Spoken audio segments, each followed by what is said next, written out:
El Silmarillion, J.R.R. Tolkien. Capítulo 20. De la quinta batalla. Nirnaeth Arnoediad.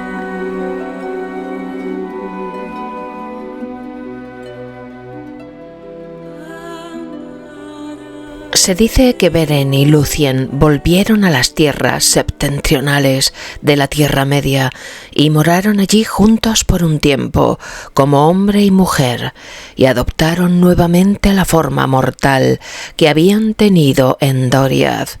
Quienes los vieron sintieron a la vez alegría y miedo, y Lúthien fue a Menegroth y curó el invierno de Thingol tocándolo con la mano.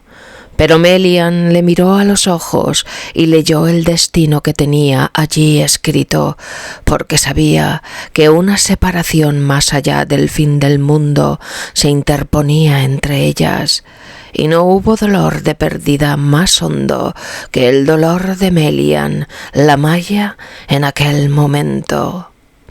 Entonces Beren y Lúthien se marcharon solos, sin temor a pasar hambre o sed, y fueron más allá del río Helion, a Osiriand, y vivieron allí en Tol Galen, la isla verde, en medio del Adurant, hasta que no hubo más noticias acerca de ellos. Los Eldar llamaron luego a ese país Dor Fin y Guinar, la tierra de los muertos que viven, y allí nació Dior Aranel, el hermoso, que fue luego conocido como Dior el Uchil, el heredero de Thingol. Ningún hombre mortal volvió a hablar con Beren, hijo de Barahir, y nadie vio a Beren o a Lúthien abandonar el mundo, ni supo dónde reposaron por última vez. En aquellos días se animó el corazón de Maedhros, hijo de Fëanor, al advertir que Morgoth no era inatacable, porque los hechos de Beren y Lúthien se cantaron en muchos cantos por toda Beleriand. Sin embargo, Morgoth los destruiría a todos, uno por uno, si no llegaban a unirse otra vez en una nueva alianza y un consejo común. Y Maedhros puso en marcha los planes con que se acrecentaría la fortuna de los Eldar y que hoy se conocen como la Unión de Maedhros. Pero el juramento de Fëanor y las malas acciones que había obrado dañaron los designios de Maedhros y no tuvo toda la ayuda esperada.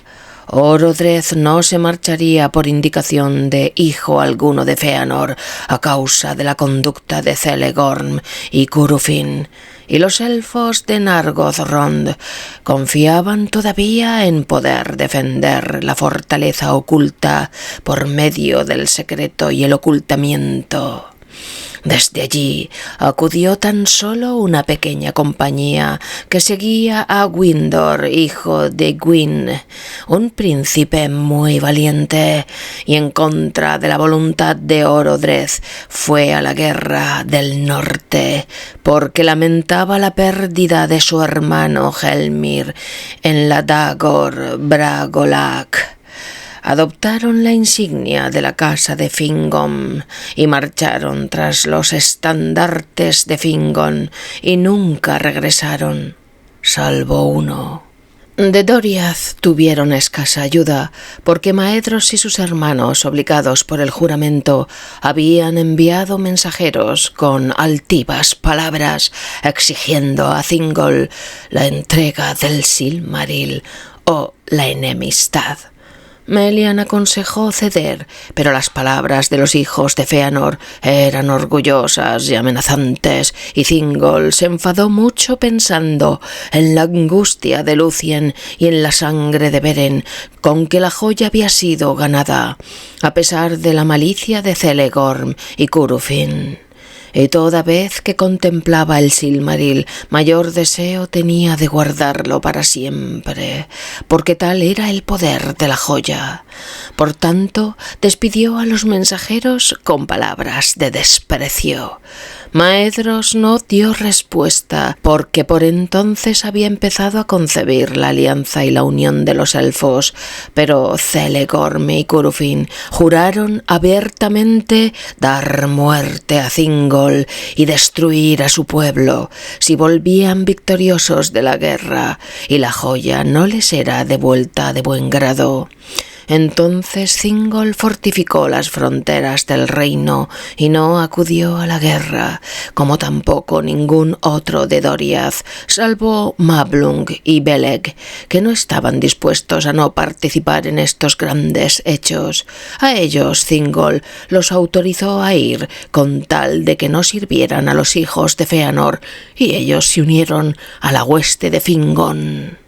Pero Maedhros tuvo la ayuda de los Naugrim, tanto en huestes como en el suministro de armamentos, y las herrerías de Nogroth y de Belgost estuvieron muy ocupadas en esos días, y él reunió otra vez a todos los hermanos y a todas las gentes dispuestas a seguirlo, y a los hombres de Bor y de Ulfang se les dio instrucción militar, y estos convocaron aún a más miembros de los hermanos del Este.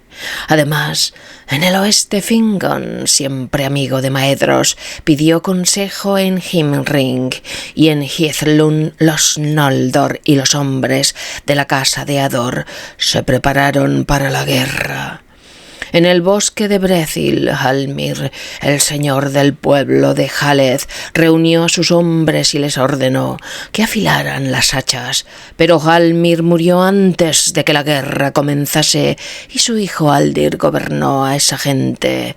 Y también a Gondolin llegaron las nuevas, a Turgon, el rey escondido. Pero Maedhros se arriesgó demasiado pronto, antes de que los planes estuvieran completos, y aunque los orcos fueron expulsados de todas las regiones septentrionales de Beleriand y Dorthonion, fue liberada por un tiempo. Morgoth quedó advertido del levantamiento de los Eldar y de los amigos de los elfos, y se preparó y envió entre ellos a muchos espías y traidores, cosa que le era más fácil ahora, pues los hombres desleales que le servían en secreto estaban aún bien enterados de lo que pensaban los hijos de Fëanor. Por fin Maedhros, después de haber reunido todas las fuerzas de elfos y hombres y enanos que le fue posible, decidió atacar Angband desde el este y el oeste, y se propuso marchar con estandartes desplegados sobre Angfaughlith. Pero cuando consiguieran hacer salir, como esperaba, a los ejércitos de Morgoth, Fingon avanzaría por los pasos de Hithlum. De este modo pensaban atrapar a la fuerza de Morgoth entre el yunque y el martillo y aniquilarla.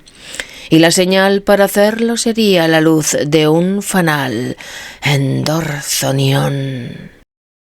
El día señalado, una mañana de pleno verano, las trompetas de los Eldar saludaron la salida del sol, y en el este se izó el estandarte de los hijos de Fëanor, y en el oeste el estandarte de Fingon, rey supremo de los Noldor. Entonces Fingon miró desde los muros de Ithel Sirion, y el ejército estaba en orden de batalla en los valles y los bosques al este de Ereth Wethrin, perfectamente oculto a los ojos del enemigo, aunque él sabía que era muy numeroso, porque allí se habían reunido todos los Noldor de Hithlum, junto con los elfos de las Palas y la compañía de Windor, venida de Nargothrond, Y había también una gran fuerza de hombres a la derecha. Estaban las huestes de Dor-Lomin y todo el valor de Húrin y de su hermano Huor, y a ellos se había sumado Aldir de Brethil con muchos hombres de los bosques. Entonces Fingon miró hacia Zangorodrim, y había una nube oscura alrededor, y un humo negro ascendía, y supo que la ira de Morgoth había despertado y que él había aceptado el reto. Una sombra de duda cubrió el corazón de Fingon y miró hacia el este, intentando ver con vista élfica el polvo de Anfauglith, que se levantaba bajo las huestes de Maedhros.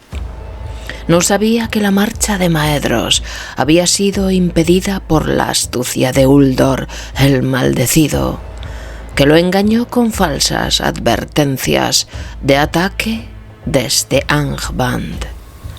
Pero acudió entonces un grito que avanzó por el viento desde el sur del valle, y los elfos y los hombres alzaron sus voces con asombro y alegría, porque aunque nadie lo había llamado y nadie lo esperaba, Turgon había abierto el cerco de Gondolin y avanzaba con un ejército de 10.000 soldados, con brillantes cotas de malla y largas espadas y lanzas como un bosque.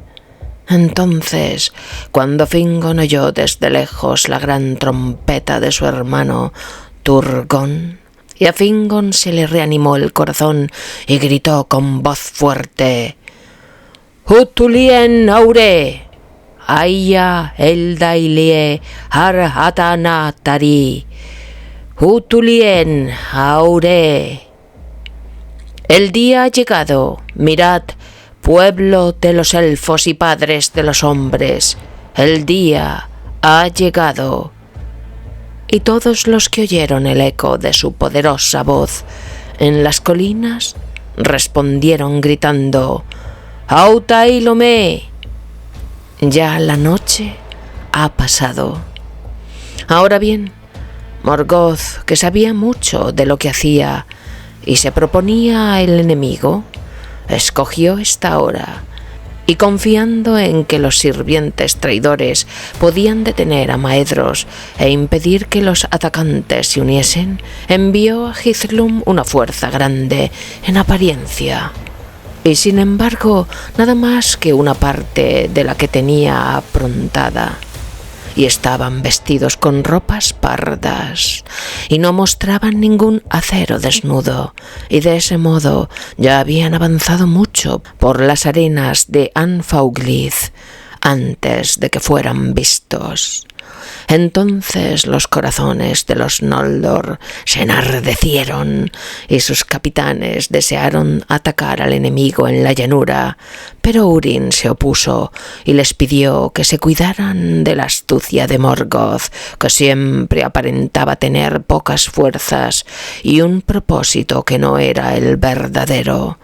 Y aunque no engañaba la señal de que Maedhros se acercaba y las huestes se ponían impacientes, Húrin les insistió todavía a esperar y a dejar que los orcos se despedazaran entre ellos en el ataque a las colinas.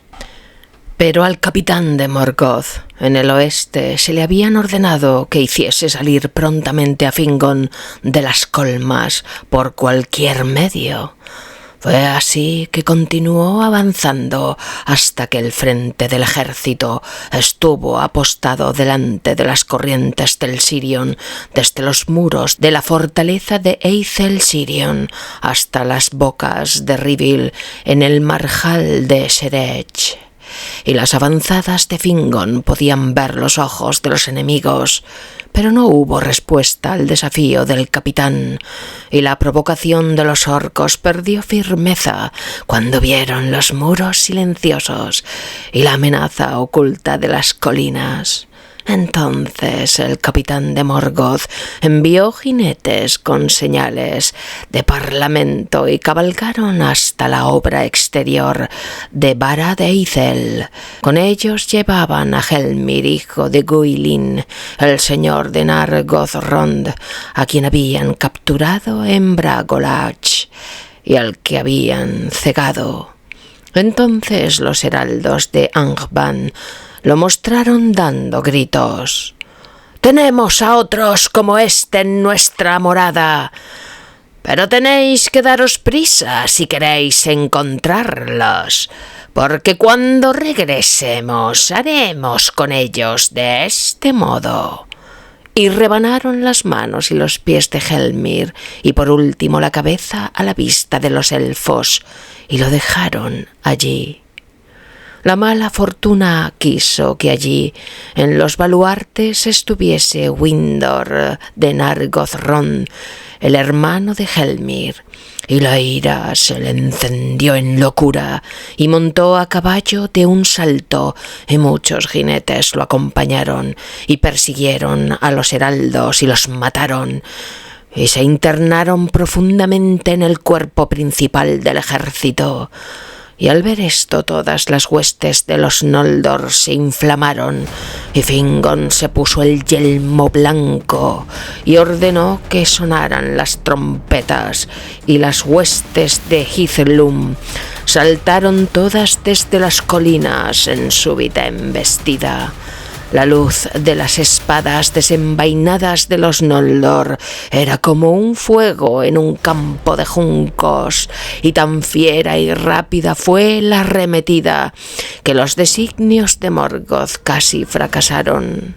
Antes de que pudiera fortalecerse, el ejército que había enviado al oeste fue barrido en el combate, y los estandartes de Fingon pasaron por Anfauglith y fueron izados ante los muros de Angband. Siempre al frente de la batalla iban Windor y los elfos de Nargothrond, y ni siquiera ahora pudieron ser contenidos, e irrumpieron a través de los portales y mataron a los guardianes en las mismas escaleras de Angband, y Morgoth tembló en su trono profundo cuando oyó los golpes en las puertas, pero estaban atrapados allí y los mataron a todos salvo a Windor, que fue capturado vivo, porque Fingon no pudo ir a ayudarlo. Por muchas puertas secretas en Zangorodrim, Morgoth había hecho salir al grueso de sus ejércitos, que mantenía ocultos, y Fingon fue rechazado de los muros con grandes pérdidas. Entonces, en la llanura de Anfauglith, el cuarto día de la guerra, empezaron los Nirnaeth Arnoediad, las lágrimas innumerables, pues no hay canto ni historia que pueda contener tanto dolor. El ejército de Fingon se retiró por las arenas, y Haldir, señor de los Haladin, fue muerto en la retaguardia. Con él cayó la mayor parte de los hombres de Brethil, y nunca volvieron a los bosques. Pero en el anochecer del quinto día, y estando todavía lejos de Ereth Wethrin, los orcos rodearon a las huestes de Hithlum y lucharon hasta llegar el día, acosándolas y cada vez más cerca. Con la mañana llegó la esperanza cuando se oyeron las trompetas de Turgon, que avanzaba con el principal ejército de Gondolin, porque habían estado apostados en el sur, montando guardia en el paso del Sirion, y Turgon evitó que la mayor parte de los suyos intervinieran en la frenética embestida. Ahora se apresuraban a ir en ayuda de su hermano, y los Gondolindrim eran fuertes y estaban vestidos de cota de malla y avanzaban en columnas resplandecientes como ríos de acero al sol.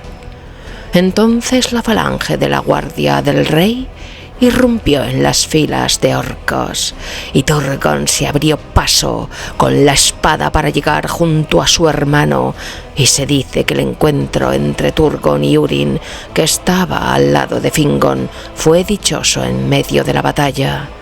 Entonces la esperanza renació en el corazón de los elfos, y en ese preciso instante, a la 3:00 hora de la mañana, se oyeron las trompetas de Maedhros que venían por fin desde el este, y los estandartes de los hijos de Fëanor atacaron al enemigo por la retaguardia. Han dicho algunos que aún entonces los Eldar habrían podido salir victoriosos si todas sus huestes se hubieran mantenido fieles, porque los orcos vacilaron y fueron contenidos, y algunos ya se volvían para huir. Pero cuando la vanguardia de Maedhros llegó junto a los orcos, Morgoth llamó a sus últimas fuerzas, y Angband quedó vacía.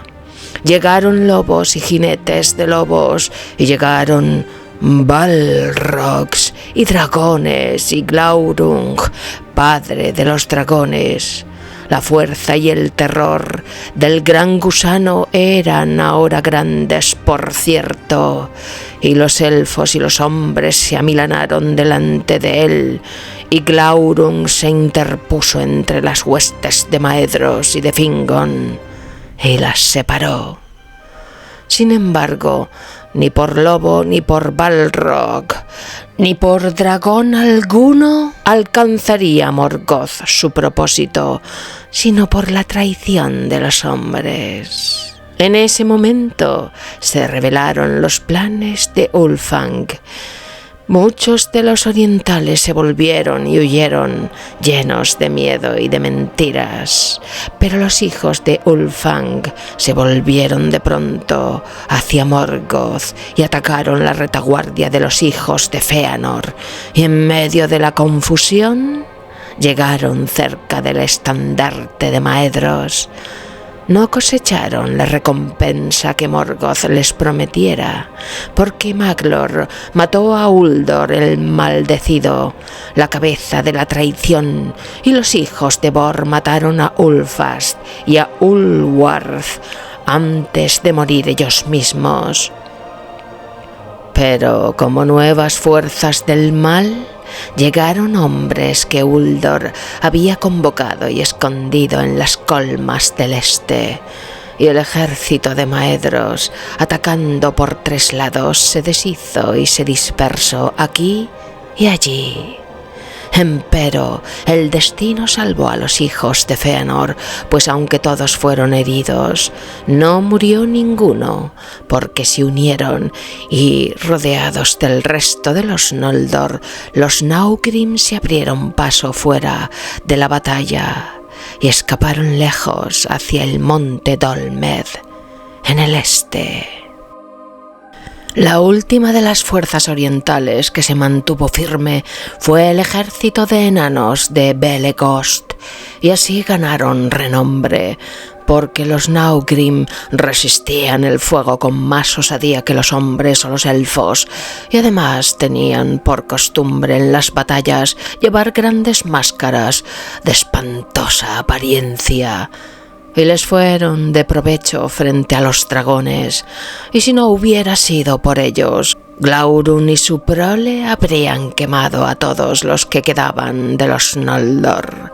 Pero los Naugrim hicieron un círculo alrededor del dragón cuando se les echó encima, y ni siquiera la poderosa armadura le sirvió contra los golpes de las grandes hachas, y cuando se volvió y furioso derribó a Azgal, señor de Belegost, y se precipitó sobre él, Azgal hizo un último esfuerzo y le hundió un cuchillo en el vientre, infligiéndole tal herida que Glaurung escapó del campo y las bestias de Angband lo siguieron turbadas.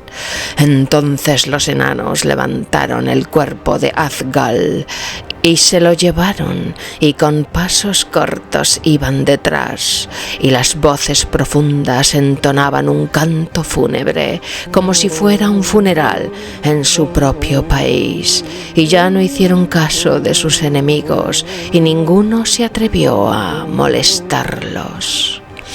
Pero entonces en la batalla occidental, Fingon y Turgon fueron atacados por una ola de enemigos 3 veces mayor que todas las fuerzas que les quedaban.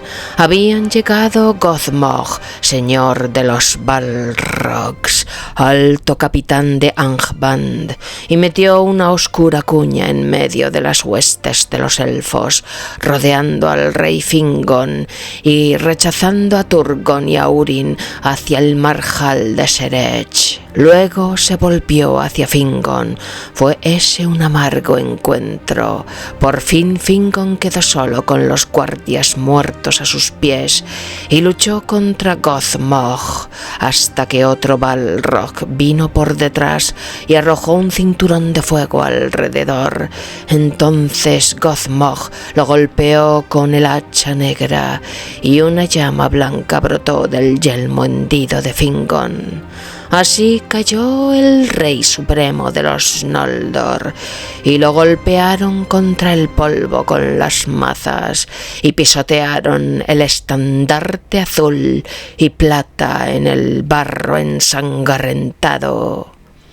El campo estaba perdido, pero todavía Húrin y Huor y el resto de la casa de Ador se mantenían firmes junto a Turgon de Gondolin, y las huestes de Morgoth aún no habían ganado el paso del Sirion. Entonces Húrin le habló a Turgon diciendo: «Idos ahora, señor, mientras todavía es posible, porque en vos vive la última esperanza de los Eldar, y si Gondolin se mantiene erguida, en el corazón de Morgoth habrá siempre miedo». Pero Turgon le respondió: «No por mucho tiempo puede Gondolin permanecer oculta, y cuando sea descubierta, por fuerza ha de caer». Entonces Huor habló y le dijo: «Pero si resiste un corto tiempo, de allí vendrá la esperanza de los elfos y de los hombres. Esto os digo, señor, con la mirada de la muerte. Aunque nos separemos aquí para siempre y yo no vuelva a ver vuestros muros blancos, de vos y de mí se levantará una nueva estrella. Adiós».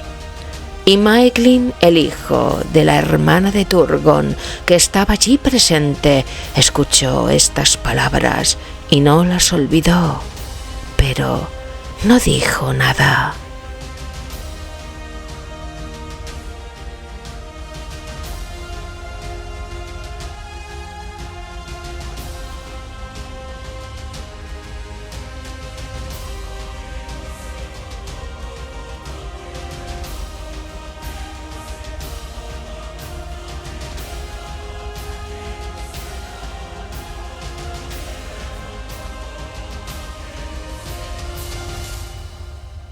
Entonces Turgon siguió el consejo de Húrin y de Huor y convocó lo que quedaba de las huestes de Gondolin y lo que pudo reunir del pueblo de Fingon, y se retiró hacia el paso del Sirion, y sus capitanes Ecthelion y Gorfindel guardaban los flancos de la derecha y la izquierda para que el enemigo no se acercase. Pero los hombres de Dor Lomin protegían la retaguardia, como lo deseaban Húrin y Huor, porque no querían en verdad abandonar las tierras del norte, y si no podían volver a sus hogares, allí resistirían hasta el fin. Así se enderezó la traición de Uldor, y de todas las hazañas de guerra que los padres de los hombres llevaron a cabo en beneficio de los Eldar, la última resistencia de los hombres de Dor Lomin es la que obtuvo más renombre. De este modo Turgon se abrió camino hacia el sur, luchando hasta que, protegido por la guardia de Urin y Uor, cruzó el Sirion y escapó, y desapareció en las montañas y quedó oculto a los ojos de Morgoth. Pero los hermanos reunieron al resto de los hombres y palmo a palmo se retiraron hasta ponerse detrás del marjal de Serech y delante de las costas de Rivil. Allí resistieron y ya no cedieron. Entonces todas las huestes de Angband los rodearon como un enjambre e hicieron con los muertos un puente sobre el río y trazaron un círculo en derredor del resto de Hithlum como la marea que crece sobre una roca. Allí, al ponerse el sol el sexto día y oscurecerse la sombra de Ered Wethrin, Uor cayó con el ojo horadado por una flecha envenenada, y todos los hombres valientes de Ador fueron muertos alrededor en un montón, y los orcos les cortaron las cabezas y las apilaron como un montículo de oro en el crepúsculo. Último de todos resistió Urin. Al fin arrojó el escudo y esgrimió con ambas manos el hacha, y se canta que el hacha humeó con la sangre negra de los trascos de Gothmog hasta aniquilarlos a todos, y cada vez que asestaban un golpe, Urin gritaba «Aure en Iluva! Ya se hará de nuevo el día». 7 veces lanzó ese grito, pero al cabo lo atraparon vivo por orden de Morgoth, pues los orcos se aferraban a él aunque les cortara los brazos, y siempre el caudal de enemigos se renovaba, hasta que por último cayó sepultado debajo de ellos. Entonces Gothmog lo encadenó y lo arrastró a Angband burlándose. Así terminó la Nirnaeth Arnoediad. Al descender el sol más allá del mar, se hizo la noche en Hithlum, y del occidente vino una gran tormenta de viento. Grande fue el triunfo de Morgoth, y cumplió su propósito de modo grato a su corazón, porque los hombres quitaron la vida a los hombres y traicionaron a los Eldar, y el miedo y el odio despertaron entre aquellos que tendrían que haber estado unidos. Desde ese día los elfos se mantuvieron apartados de los hombres, excepto las 3 casas de los Edain. El reino perdido de Fingon ya no existía, y los hijos de Fëanor erraron como hojas al viento. Habían perdido las armas, y la alianza estaba rota, y vivieron una existencia salvaje en los bosques al pie de Ered Lindon, mezclándose con los elfos verdes de Osiriand, despojados del poder y la gloria de antaño. En Brethil, unos pocos de los Haladin vivían todavía en la protección de los bosques, y Handir, hijo de Aldir, era el señor, pero de las huestes de Fingon nadie volvió nunca a Hithlum, ni tampoco ninguno de los hombres de la casa de Ador. Ni hubo nuevas de la batalla, ni de la suerte corrida por sus señores, pero Morgoth envió allí a los orientales que lo habían servido, negándoles las ricas tierras que ellos codiciaban, y los encerró en Hithlum y les prohibió abandonarla. Esa fue la recompensa que les dio por haber traicionado a Maedhros, saquear y vejar a los ancianos y las mujeres y los niños del pueblo de Ador.